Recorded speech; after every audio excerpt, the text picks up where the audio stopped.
हाँ जी, नमस्ते। सभी को मेरा प्रणाम। जी, प्रभु जी प्रणाम। हाँ जी, प्रणाम। प्रभु जी, मैं तो यही पूछना चाह रहा था कि आपने कहा था कि चिंतन चिंतन मनन करना चाहिए, जिससे क्या है होश बढ़े और जीवात्मा पर चोट पड़े। जब जीवात्मा पर चोट पड़ेगी, तो उससे होश बढ़ेगा।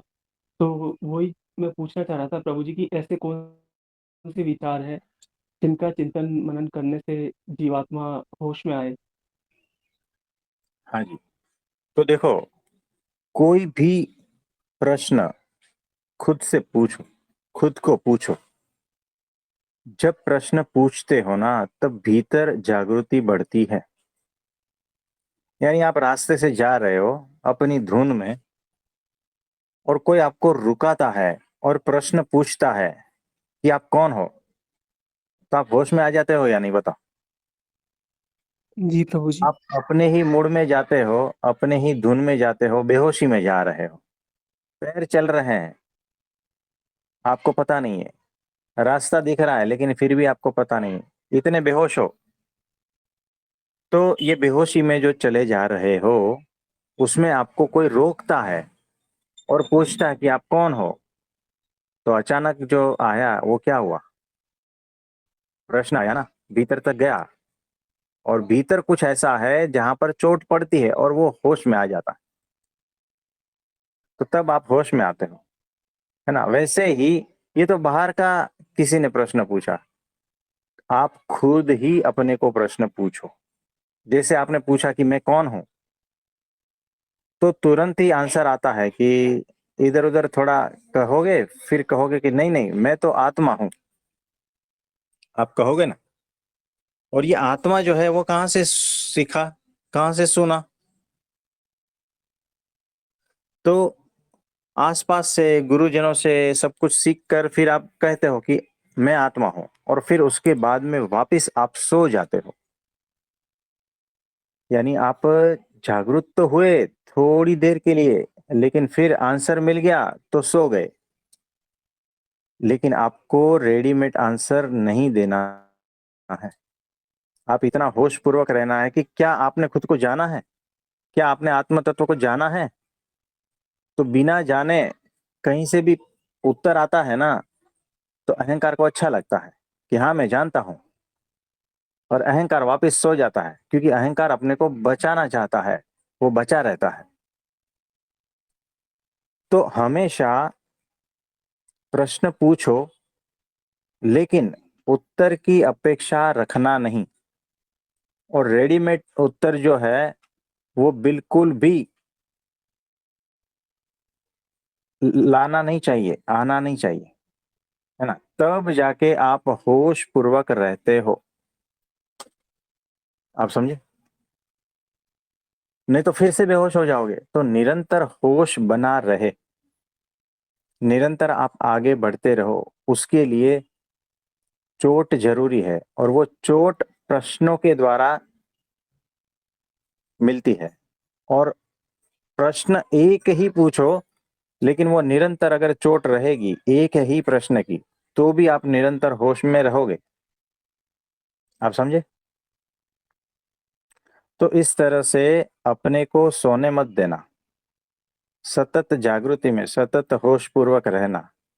और वो चोट अपने को ही पूछो प्रश्न, और इस तरह से पूछो कि जवाब आने वाला नहीं है। और आप जो है उस अवस्था में धीरे धीरे चले जाते हो जहां पर से निरुत्तर की दशा आ जाती है। आप समझे? इसमें और कुछ कहना चाहते हो?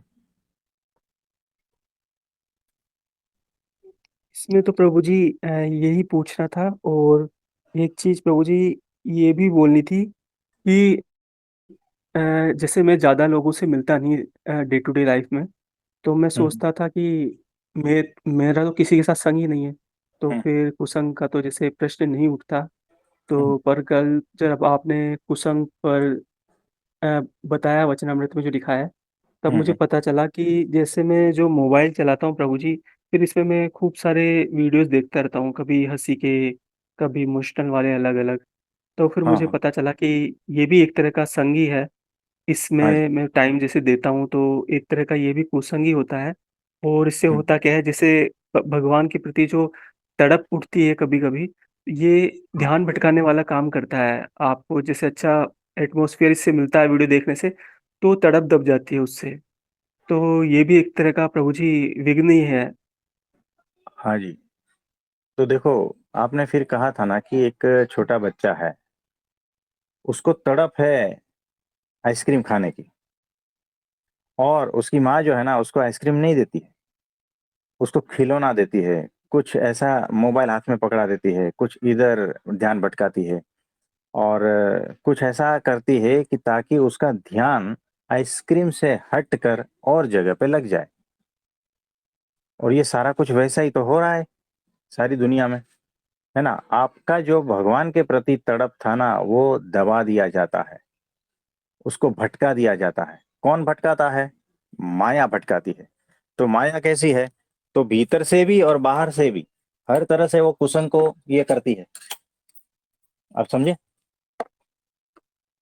जी, प्रभु जी। हाँ, तो सारे कुसंग को आप समझो पहले, कि वो भीतर भी कुसंग ही है।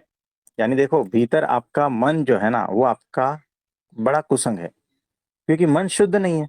आपके विचार कुसंग है क्योंकि वो शुद्ध नहीं है ना। वो दोष युक्त है, तो जो दोष युक्त है, चाहे वो भीतर का हो या बाहर का हो, वो कुसंग ही है। जो दोष युक्त है, चाहे वो सत्संग का हो या सत्संग से बाहर का हो, वो भी दोष ही है, वो कुसंग ही है। आप समझे? यानी कहां कहां से आपको चौकन्ना रहना है, कितना होश चाहिए आपको, ये बहुत सोचने समझने जैसी बात है। तो छोटी बात नहीं है कुसंग से बचना, यानी भगवान के रास्ते से जो भी भटका देता है ना, जो हमारी वृत्ति अलग जगह डाइवर्ट करता है ना भगवान के रास्ते से, भगवान जो ध्येय है उसके प्रति अगर वृत्ति रही तो ठीक है, अगर वहां से भटक गई तो वो सारा का सारा कुसंग है, माया है। आप समझे? जी, प्रभु जी। इसमें और कुछ पूछना चाहते हो? नहीं प्रभु जी, बस यही पूछना था। है ना। तो कैसा होता है पता है, मुझे परमात्मा की तड़प है, लेकिन ये मेरे बच्चे पढ़ रहे हैं, उसके लिए सारा कुछ करना पड़ता है, 4 बार खाना पकाना पड़ता है ना। और अलग अलग लोगों के लिए अलग अलग खाना पकाना पड़ता है, किसी को वो अच्छा लगता है, किसी को वो अच्छा लगता है, कहाँ कहाँ पहुंचू। तो रह गया साइड में परमात्मा का, और करने क्या लग गए संसारी, है ना। यानी ये भी एक कुसंग ही है, इसको पहचान कर, है ना, ये भी एक कुसंग ही है, इसको पहचान कर होश में रहना है। भले इसमें हो लेकिन अलिप्त रहना है ना। सुबह से शाम तक नौकरी करते हैं, काम धंधा, ग्राहक से मगज मारी, माथापच्ची, और ये सारा कुछ करते रहते हैं। रात को घर पहुंचते हैं थके हारे, खाना टाइम से मिलेगा नहीं मिलेगा ये भी प्रॉब्लम है, और इसमें भगवान का कार्य रह जाता है, मेरे आत्मा का कल्याण का कार्य रह जाता है, और इसी सारे झमेले में जिंदगी निकल जाती है, पता भी नहीं चलता। ये कुसंग ही है, भगवान के रास्ते से भटका रहा है। तो कुसंग को समझना और होश पूर्वक अलिप्त रहना, भले आप हो उसमें लेकिन अलिप्त हो जाओ। आप समझे? क्योंकि जो फर्ज है, जो सारा कुछ वो निभाना पड़ेगा, लेकिन होश पूर्वक प्लानिंग करेंगे तो सब कुछ हो सकता है।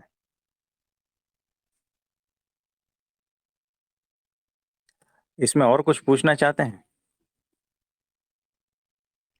जी, प्रभु जी, बस यही चीज़ पूछनी थी प्रभु जी। हाँ जी। तो आज के लिए इतना ठीक है। आप सभी को मेरा नमस्ते, प्रणाम।